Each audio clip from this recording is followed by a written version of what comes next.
Guys, ito yung mga panahon na bentang-benta sa akin yung mga nag-viral na mga food. Yung street food dyan sa Pilipinas.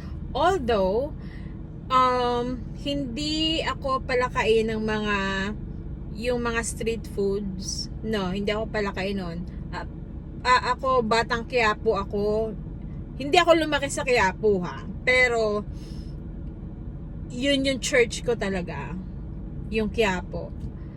So talagang bentang-benta sa akin yung mga yung mga nag-viral ng mga food doon. Oh my goodness. Sa mga panahong ito talaga na grabe yung mga cravings ko. Gustong-gusto ko talaga yung mga napapanood ko ng mga ganon. Hindi ko alam kung makakakain ako doon ha. Pero talagang hindi talaga ako makain sa kahit anong street food sa Quiapo. Never pa ako nakakain. Bumibili ako ng mga fruits, yung tinapa, yung may suki ako ng tinapa dyan sa Quiapo before, nung nandyan pa ako sa Pilipinas. Pero never akong kumain ng mga palabok dati. Yung dragon fruit, nandyan pa ako sa Philippines yung dragon fruit, pero hindi pa siya ganun kasikat noon. Pero nakikita ko na yun, never. Itong Neneng B and any baga ng nanay mo o ng mama mo, something like that, never ko pa siyang na-try. Pero hindi ko alam kung bakit takam na takam ako sa mga food na ganun. So even yung mga yung mga fast foods sa Philippines, oh my gosh, yun yung pinakamasarap na pagkain na nai-imagine ko as of now. Yung mga cravings ko ay yung mga ganong pagkain, yung mang inasal. Yung list natin. Yung list ng fast food na kakainan ko. Hindi ko alam yung mang inasal ba fast food kasi ang tagal ng serving doon. Ang list na kakainan ko na fast food kapag umuwi ako ng Philippines, Jollibee first. May Jollibee dito sa Pilipinas pero we have to travel sa ibang state. Walang Jollibee dito sa amin. So last ako nakakain ng Jollibee nung nagpunta kami ng Florida. So that's the first, Jollibee. Second, Mang Inasal.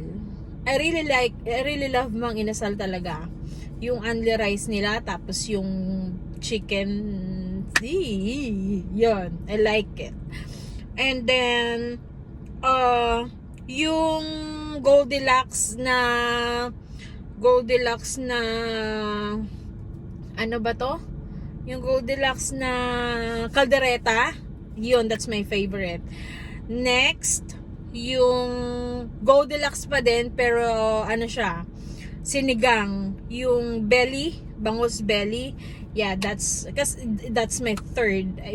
That's my the other food siguro nakakainan ko.